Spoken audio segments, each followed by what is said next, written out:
It is aimed at addressing challenges of access to healthcare services. But if they keep to their word, the way they're going, I want to believe that the primary healthcare system will be the primary healthcare. But the issue is that not all the PHCs can be able to deliver what is expected of them due to certain challenges. Improvements on routine immunization, vaccination and personnel at the PHC were discussed, and the executive director solicited the cooperation of all for the improvement of healthcare services in the country. Basi Taipang, NTA News. On the political scene, the Independent National Electoral Commission, INEC, has formally notified the senator representing Kogi West Senatorial District, Dino Melaye, of the petition by some registered voters from his constituency to recall him. INEC Director Voter Education and Publicity Oluwole Osaze Uzi says the commission will act in line with the provisions of the Constitution and must act within 90 days of the receipt of the petition.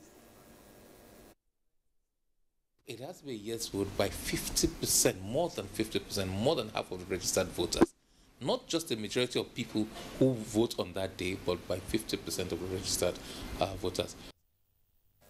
He said INEC will issue a public notice on the 3rd of July 2017 stating the days, time, location and other details for the verification exercise.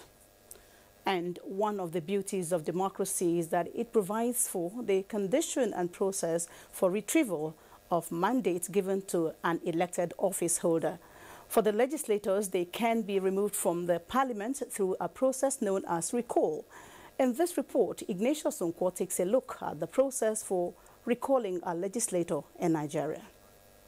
If governance is a social contract, then power belongs to the people, and they decide who to entrust it with. The Constitution itself says it is supreme, and its provisions shall have binding force on all authorities and process. Yet, the same Constitution says sovereignty belongs to the people. By this, therefore, it is also the mandate of the people to check the excesses of those in governance whose mandates are derived from them, the people. This principle of social contract between the elected representative of the people and their electorates provide a platform for which the people can initiate a recall of an erring representative. Section 69 and 110 of the 1999 Constitution of the Federal Republic of Nigeria as amended provide for the removal of a legislator through a process known as recall. Constitutionally, Section 69 of our Constitution provides for the methodology in which a member can be removed from office on the federal level. And on the state level, Section 1110, makes provisions for the removal of a member from office. Recall can be traced back to the ancient and tenant democracy, where even the word democracy originated from. What could lead to a recall? Either maybe if I, as member House of Representative, am not performing, my constituents, they have right to elect another person whom they feel he can perform better. The process of recall starts with a petition to the Chairman, Independent National Electoral Commission from the constituency alleging loss of confidence against the legislator. The petition must be signed by more than half of the registered voters in that constituency. In practice, the Commission, INEC, will now inform the member of the House or member of the Senate that, look, your constituents say they are not satisfied with you, they now wish to recall you, and we are in possession of a petition purportedly signed by more than half of the registered voters in your constituency. If we're satisfied within 90 days of the presentation of the petition, we have to conduct a referendum. If 50% of the total number of registered voters in that constituency, in that referendum now come and say yes and vote for it, then we will have to, the person stands recalled, in which case INEC, the commission, will now have to write to the presiding officer. In practical terms, Nigeria has never experienced a recall in its democratic existence, unlike in the United States, where about 26 legislators have been recalled, including that of the president of Arizona Senate, Rosel Pierce, who was recalled in November 2011. Since the return to democracy in 1999, the National Assembly and some state assemblies have several times witnessed agitation by a section of the society against their representatives. One then asks, why demonstration instead of going through the constitutional means? And that if they have good reason to embark on the process of recall, they should be able to effect that process. And the only way they can effect that process is to simplify the procedure, but not too simplified to be invoked by people who don't mean well. Recall in Nigeria is seemingly visible only in the text of the Constitution, as what could have been a process of recall has ended up as a demonstration at the entrance of legislative houses in Nigeria. From the National Assembly, Ignatius Nkwo, NTA News. You can watch this news live online via the NTA mobile app, which you can download on your Android device at the Google Play Store or at the Apple Store if you use devices with iOS. Now, Nigeria joins the rest of the world to mark International Widows' Day. Let's now join Jennifer in Lagos for more on this and other stories. Thank you, Nancy. Good evening and a warm welcome to Lagos. As Nigeria joins the rest of the world to mark International Widows' Day, a non-governmental organization in Lagos has taken the events to some widows in Lagos. Ime Odori, who compiled this report on how the group plans to cater for these class of women.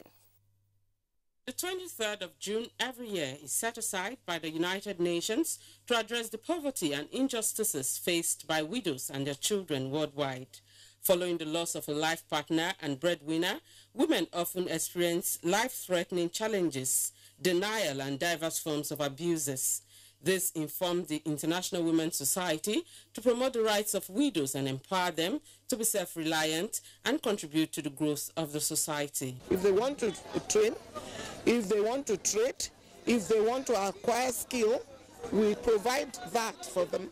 This organization in Lagos has, however, initiated a program that will assist widows financially.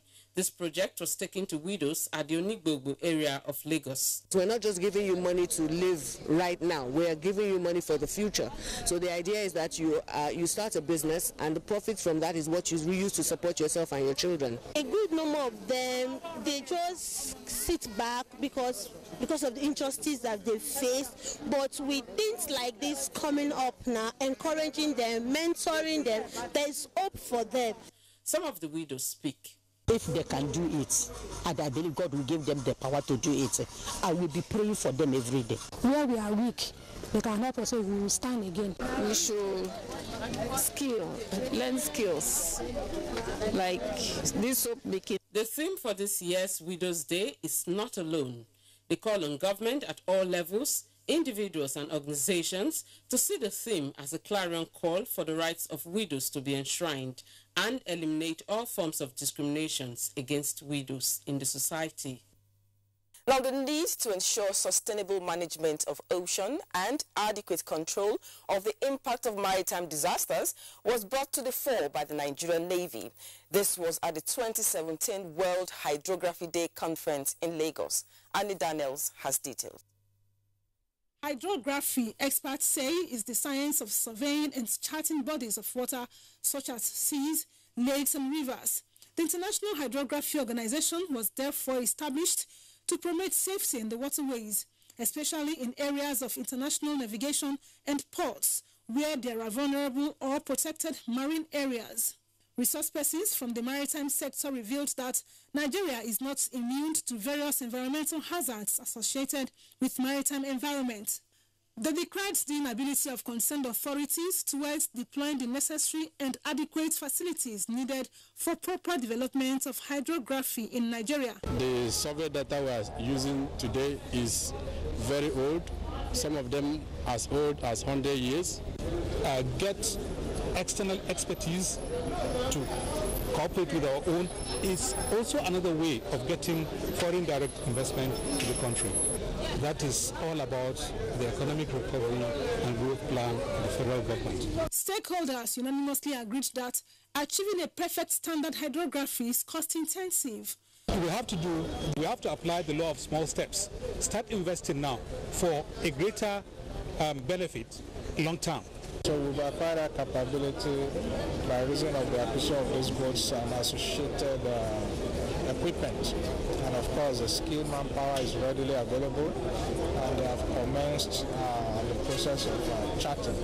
The theme for this year's Hydrography Day celebration is Mapping Our Seas, Oceans and Waterways, more important than ever.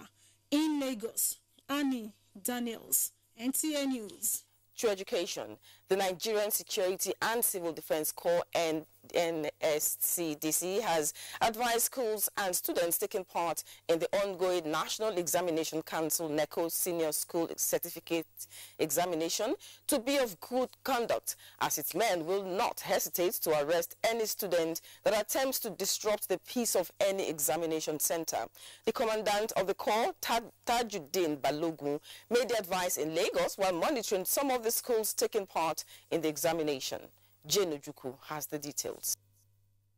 The Lagos Commandant of the Corps, Mr. Tajuddin Balogun, who visited 3 secondary schools in Ikeja and Agege areas of Lagos, explained that the monitoring exercise was to enable the Corps establish an interface with the schools where his staff are deployed for the ongoing examinations. Invigilators and supervisors who are directly monitoring things in class had the right to invite our men in. And mind you, our men also have some people on standby, because children nowadays, you can never know what they can come up with. He said about 2,000 of his men are posted to monitor various schools where the NECO examination is being conducted in line with the Memorandum of Understanding signed by the Corps and NECO.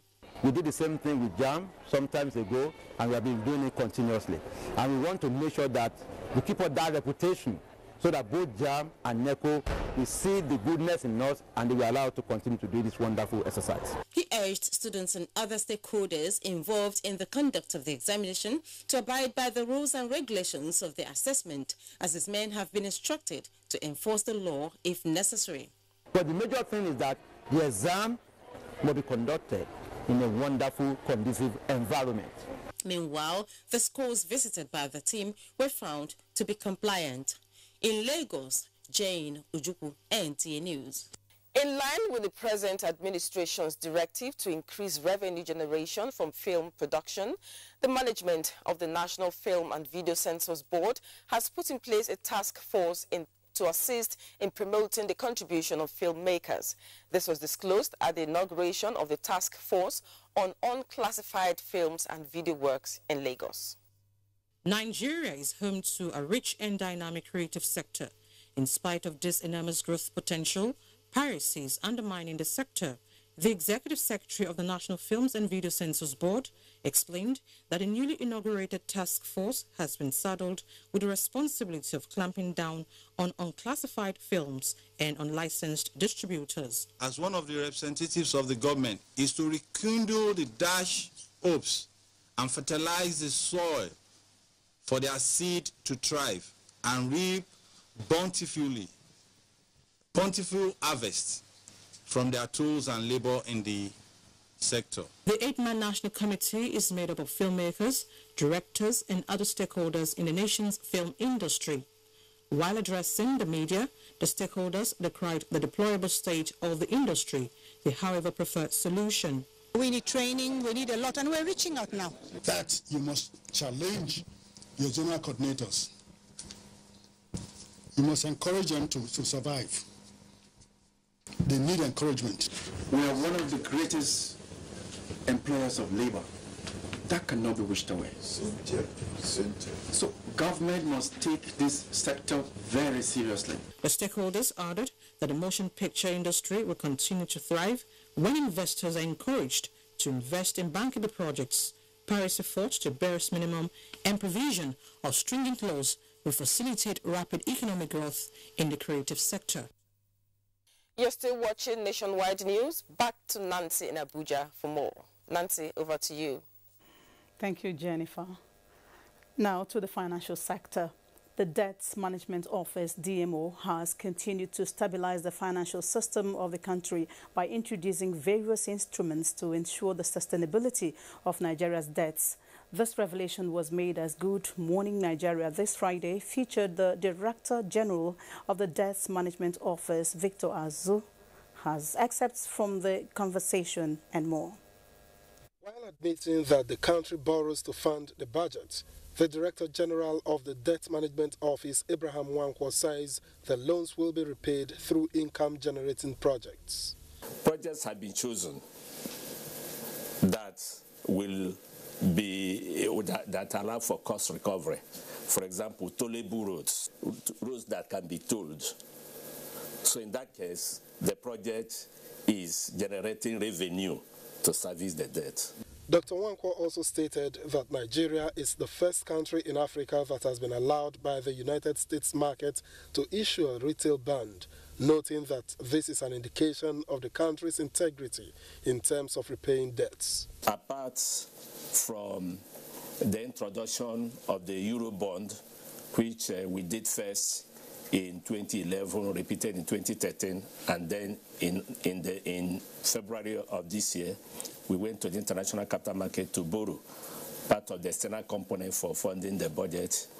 We have also, just a few days ago, based on the mandate that was given to us, we had gone for the first time to issue a diaspora bond. Good Morning Nigeria also examined the betrayal of employers by their domestic staff, and panelists cautioned on different measures to be taken before total strangers are taken into the homes. Most people rush into engaging house help without actually looking into their credibility, to their background. In most cases, people go as far as employing them overnight without thinking ahead of time. And there is not enough police check being done.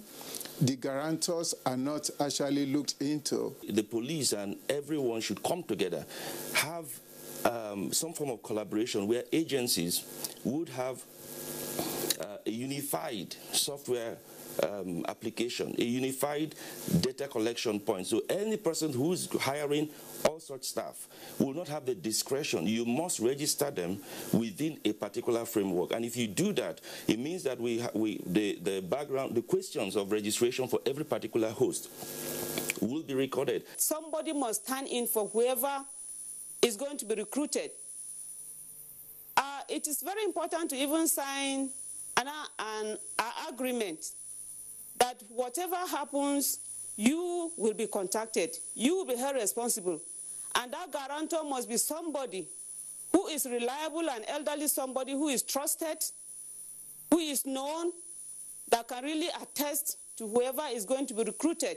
The discussants also sued for fair treatment of these domestic staff as a way of keeping them loyal. In Abuja, Victor Azu, NTA News.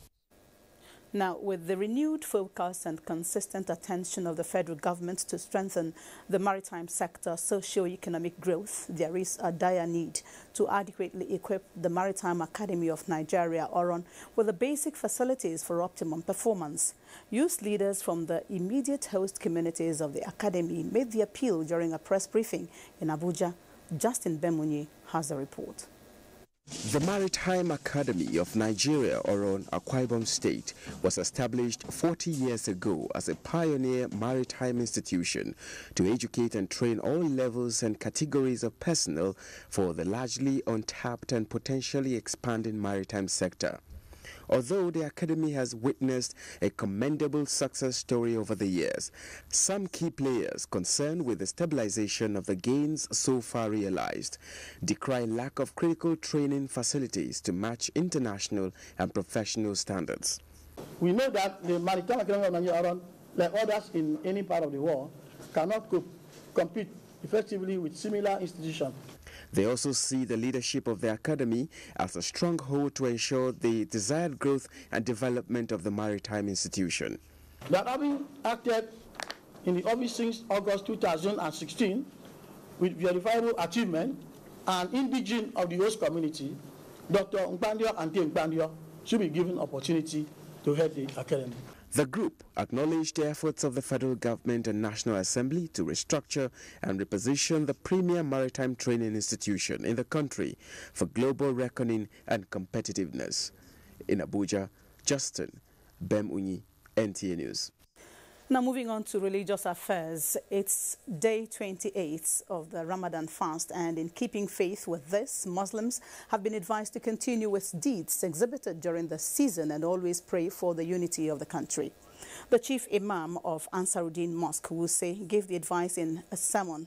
The cleric urged Nigerians to work towards being faithful, loyal and honest citizens, advising Muslims to take advantage of the religious event. As a country, we need to do things together, Nigeria, so that Nigeria can be so great.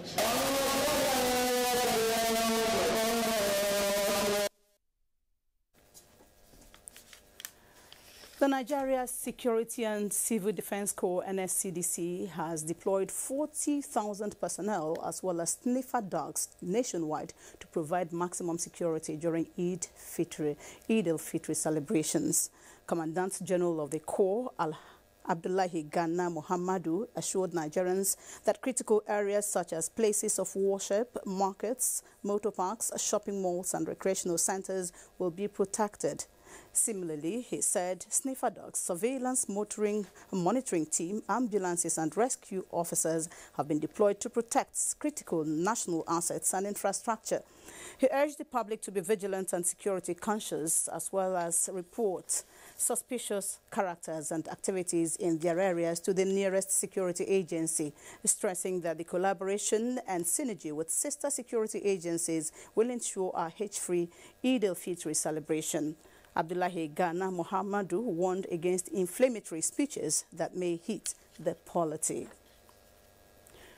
The Department of State Services said it has uncovered a sinister plot by terrorist elements to stage series of coordinated attacks using explosives on different cities across the country.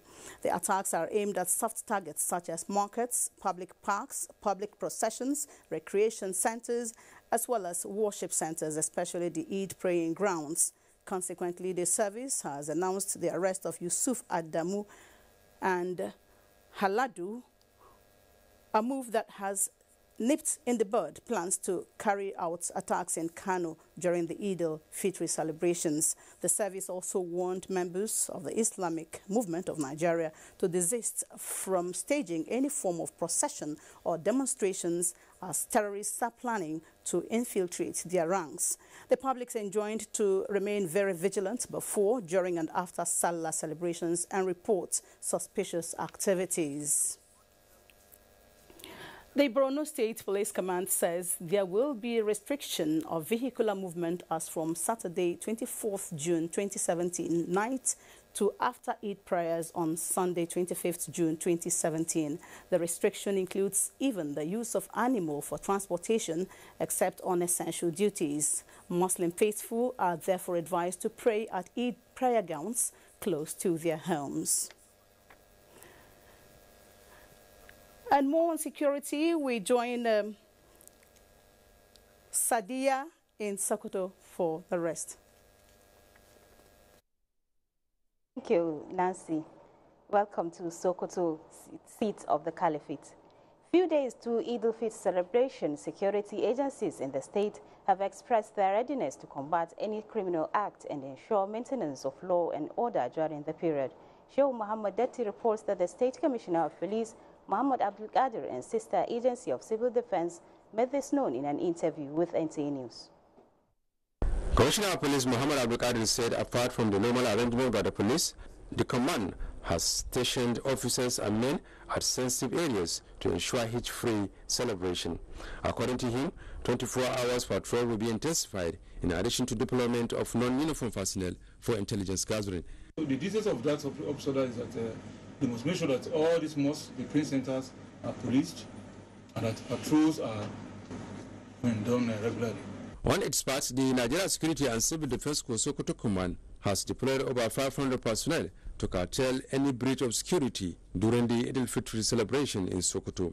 The Federal Road Safety Corps says it has also mobilized enough officers to ensure hitch-free movement and maintenance of traffic rules during the Eid al-Fitr celebration. The rationale behind that is to make sure that road traffic crashes are being avoided to the barest minimum, if not eliminated completely. Our patrol teams have started working. Our intelligence team have also started working. We have a very good arrangement to ensure a hitch-free Salah celebration. Festive periods of this nature are usually characterized by activities of hoodlums and heavy traffics. In Sokoto, Sheikh Muhammad Datti, NTA News. selective power supply from Power Holding Company of Nigeria has continued to be a source of concern to residents of Sokoto metropolis. The residents appeal to the authorities concerned to do the needful to ease the problem. Again, Sheikh Muhammad Datti has the story. In Nigeria, like other countries, electricity supply is a basic necessity that affects people's lives in different ways. In Sokoto, residents of some areas say they only enjoy electricity for 3 to 4 hours daily, despite paying exorbitant bills from PHCN. They said the electric power supply is badly affecting their lives, especially during the months of Ramadan. So the way that my call to them is to just help us this light, the way they give us light.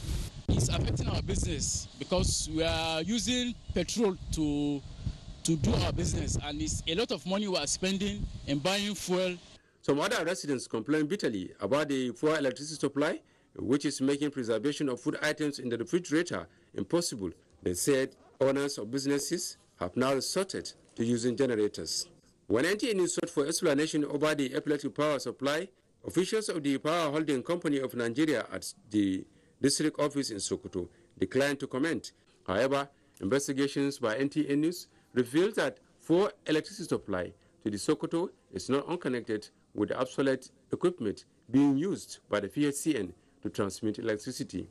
Hence the need for federal and state governments' intervention to address the electric power supply in Sokoto. In Sokoto, Sheikh Muhammad Datti, NTA News.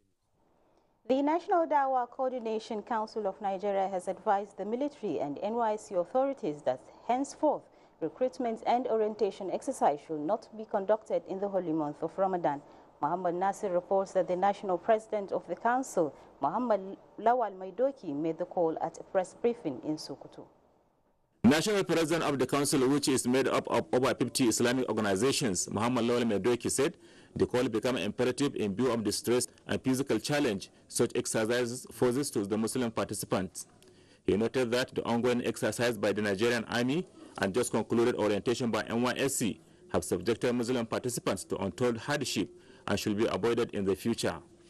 The Islamic bodies, he said, were not happy that despite pleas and appeals by Muslims, the Army and NYSC went ahead to put Muslim youth into rigorous training in their respective camps in this holy month of Ramadan.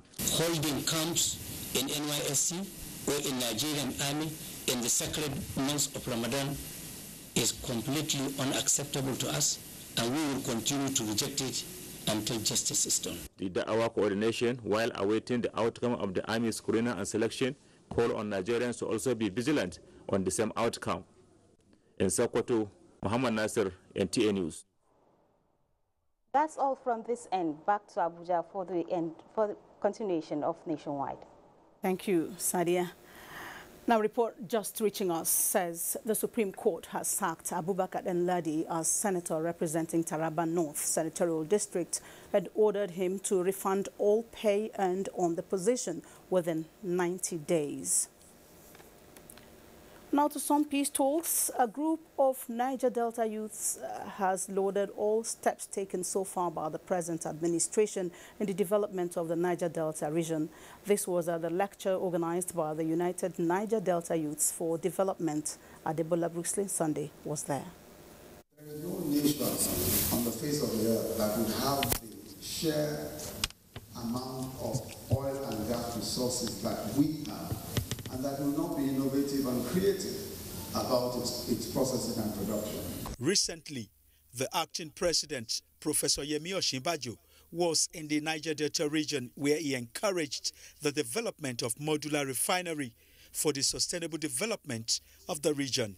The social, economic, and political development of youths of the Niger Delta region. The lecture by the Niger Delta Youths on Peace and Development focused on the adverse effect of militancy and other crimes in the region. Speakers called for proper engagement of the youths based on the commitment of the federal government. Wherever you find violent development will run, is a coward to violence. And so that's why we are here making statements. We used to agitate, but we have found out by experience that violence does not pay. So our arms are open. We are ready to work with Mr. President to give chance to the youths of the region to benefit from this good gesture of the president. We need development. The region is begging for development, and we can see that the federal government today is committed toward developing the Niger Delta region. The government should be encouraged by the youth. The youth should also ensure a peaceful atmosphere, a peaceful ambience that development can thrive. Reorientation and youth empowerment is the vision of the group. Adebola, Brooklyn Sunday, NTA News. On the other hand, the people of Ogoja local government area of Cross River State have described as shocking the rising case of violence and cultism in the area, which claimed the life of an innocent youth. Monday, Dominic Ode. Esu Edoti tells us more about it. Of Bako in Ogoja local government area of Cross River State has embarked on a peaceful protest against cultism and emblem sales by touts in Ogoja metropolis. They marched around Ogoja with placards chanting "No more cultism and emblem." They call on the government to contract the sales of emblem and all revenue generation to council agents. By my experience in the council, we have what we call Department of Revenue. Before now, the department has workers. Their workers right now are redundant because they don't have any job doing. We are demonstrating in respect for the death of our brother Modi Dominic. We are here to demonstrate that with to say no more violence in Ogoja land and no more cultism in Ogoja land. The protest, which had participants from all the clans that made up Bako in Ogoja, had youths marching with placards with inscriptions such as "Emblem boys are all strangers. We say no to cultism in Ogoja because our children are destroyed because of emblem cultist boys," among others. We are sending a very clear signal, a very loud one to the government that justice must be done in this matter. Advice to the youth is they should at least pick a trade. If you want to go back to school, go to school, you'll be useful to yourself. They all cried for peaceful coexistence in the area. In Ogoja, Esu Edodi, NTA News. This is Nationwide on NTA. We now pause for some messages. The news continues shortly. From what we have seen, we have the capacity which we can rapidly develop or feed in ourselves. If we don't import rice, we stop importing corn and other grains, Nigeria will have plenty of money to invest into developing industries, especially manufacturing, textiles and so on, and develop iron and steel, and complement the infrastructure development. So really, the opportunities are virtually limitless, and we are very, very aware of this, and we are prepared to exploit it to the fullest.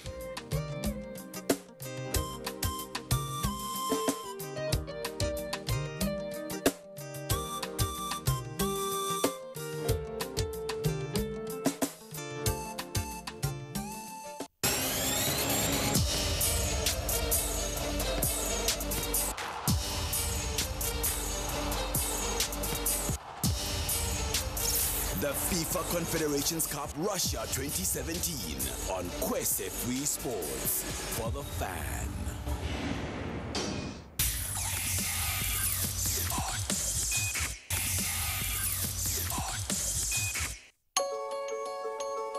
The Future Assured project of the wife of the president, Aisha Muhammad Buhari, is carrying out free medical screening and distribution of food items at various IDP camps, while ensuring the economic empowerment of women through training and skill acquisition.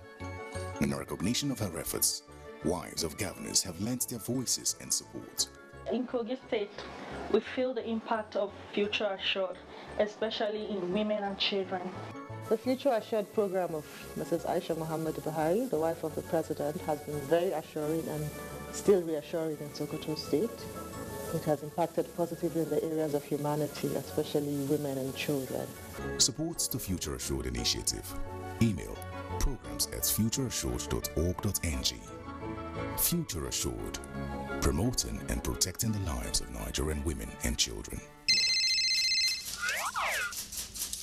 Imagine being without your phone for 2 weeks. Imagine being without your car for 2 weeks.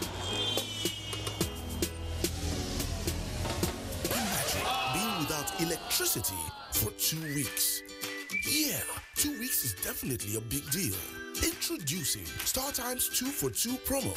Subscribe for 2 months on any bouquet and get 2 weeks free of exciting contents like the International Champions Cup, FIFA Confederations Cup, and all FIFA competitions. Enthralling Nollywood flicks, intriguing Bollywood scenes, stimulating telenovelas, SpongeBob, Dora the Explorer, and fantastic kiddies programs, all for free. Recharge now and get 2 weeks free. Keep the children and the entire family entertained during this summer holiday. StarTimes. Enjoy digital life. This is The Place.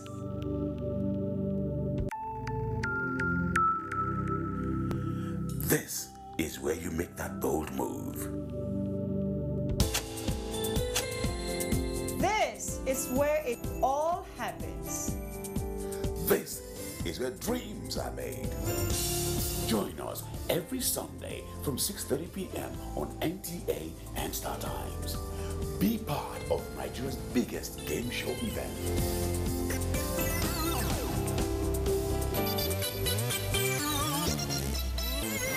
Give and take. Win big. Live your dreams.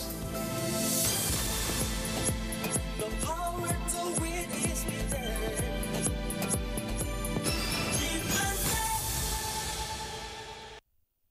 For over 25 years, I have been privileged to anchor various programs on television. But the news program that I find most exciting and challenging is The Weekend File. This is largely because of its philosophy of engaging all classes of people, the artisans, politicians, technocrats, captains of industry, and professional analysts on issues that touch all aspects of life and living. In the conversations that follow, you find complexities, different views, ideologies, thought patterns, and individual beliefs. It's quite engaging. We do this Saturdays on NTA Network Service at 9 p.m. It's Weekend File, but you call it Weekend Companion, and it's all about nation building. Join me, Kirian Umayo, and production crew every Saturday for this weekend treat, and I can tell you that it is unmissable. Make it a day.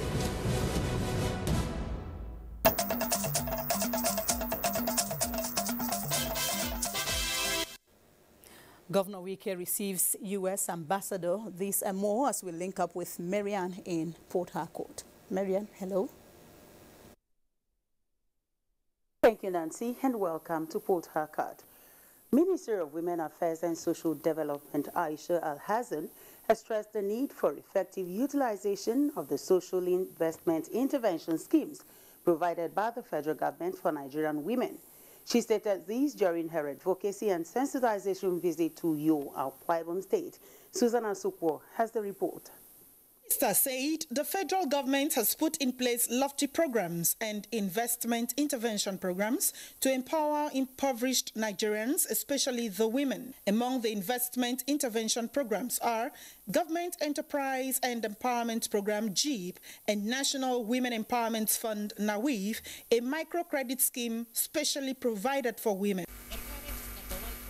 Because once you empower a woman, you have empowered not only the community, not only her home, the community, and the country at large. Commissioner for Women Affairs and Social Welfare, Dr. Glory Edet, who commended the federal government for choosing Akwa Ibom State as one of the pilot states, noted that the National Women Empowerment Fund NAWIF will go a long way in complementing the efforts of the Akwa Ibom State government towards improving the lot of women. The social investment programs mounted by the federal government is coming at the most auspicious time when the present administration in the state is investing a fortune towards the empowerment of women, men, and the vulnerable from the pangs of poverty. A total of 100 women in Akwa Ibom State have benefited from the first phase of the NAWIF program and were presented with loan certificates by the Minister of Women Affairs and Social Development. In Uyo, Susan Asukwo, NTA News. Rivers State Governor Nyesom Wike has called for true and fiscal federalism that allows states to develop in line with its potentials and resources. The governor was speaking when he played host to the United States of America's ambassador to Nigeria, William Simonton. Ogedinyekwere completes the story. Governor Wike sought partnership with the U.S. government in the area of agriculture, industry and tourism, assuring that the government will protect any investment made in the state. He solicited the establishment of the U.S. Visa Office in Port Harcourt to cater for the needs of South-South and South-East. Governor Wike bemoaned the level of underdevelopment that exists in the Niger Delta region. When people have abandoned what they're supposed to be doing, we should be talking about how do we deliver the dividends of democracy. Having been given the opportunity to govern for 4 years. The U.S. Ambassador William Simonton said his visit to Government House is to know more about the state and areas his country can partner with the state governments. Nigeria is, was, and will be great, and I expect absolutely a superpower and a super partner. The Rivers State government had earlier hosted the U.S. ambassador to a state banquet at Government House, Port Harcourt. In Port Harcourt, Ogedinyekwere, NTA News. The House of Representatives ad hoc committee to investigate the health implications of mounting telecommunication masts close to residential buildings are in Rivers State. Ogedinyekwere reports that the committee was received by Governor Nyesom Wike at Government House, Port Harcourt.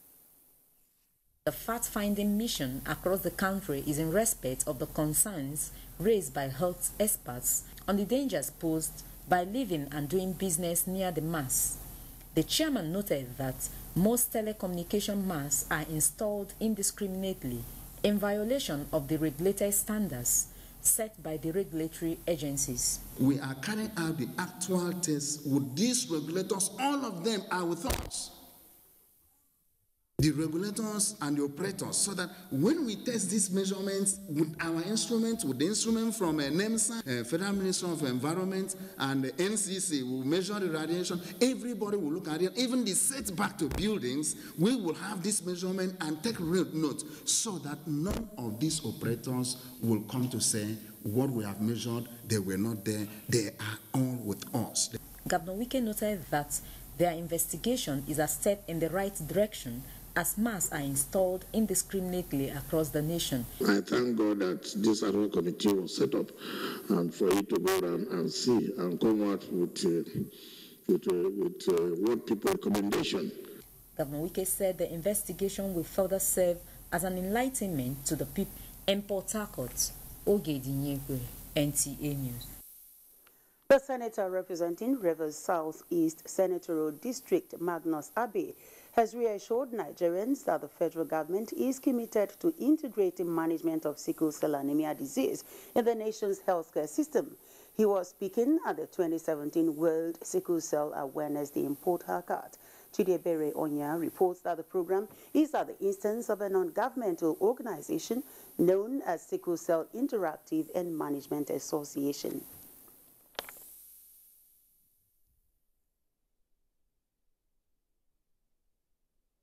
For text. I brought them, they tested them, and confirmed they are also SS. Since that time, it has been higher, if not more. Those were the organizing words of Mr. Umunna Anaba, whose quadruplets are living with the sickle cell disorder, identifying lack of proper awareness as one of the major challenges of the high incidence of the disease in the country.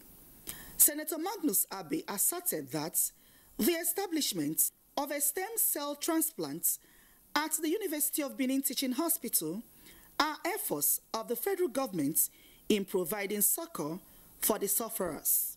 I'm going to arrange a meeting between the Sickle Cell Association of Nigeria and the Senate Committee on Health. Let them brief them, and then let's create awareness. Let people know what is happening. Let them know what is possible for us to achieve in this country. We've been lucky as Nigerians that the first transplant was carried out in the University of Benin Teaching Hospital in 2011. And since then, we've done 3 successful transplants. So it's a procedure where the patient who is a sickle cell disease sufferer, his genotype is changed to become AA. And once that is done, then the patient has a cure. Convener of the program, Ifeoma Ihejika, urged Nigerians to debunk prejudice associated with sickle cell disease, particularly insinuations that the disease is associated with witchcraft. In Port Harcourt, Chidiebere Onya, NTA News. You're still watching the NTA News Nationwide. It's now back to Nancy in Abuja. Thank you very much. And another health story has just come in. This time it says the Federal Capital Territory Administration has made significant stride in providing qualitative healthcare services to the people. In this regard, the FCT minister recently ordered the reopening of the Zuba and Karo hospitals, which were previously abandoned. Hakimat Aliyu has an update.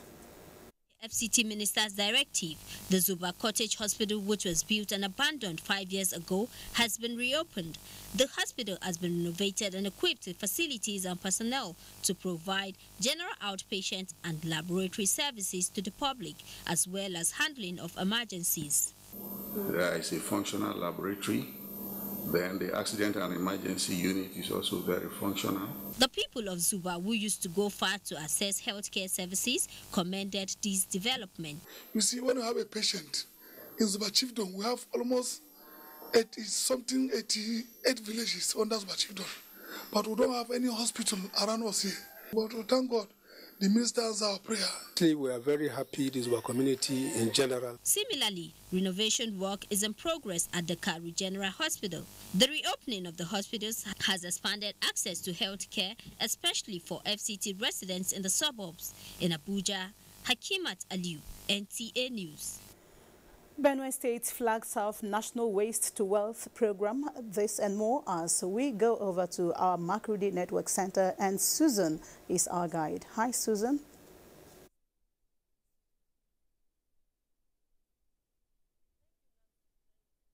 Have you join us in Makurdi? The Benue State government has handed over 4 hectares of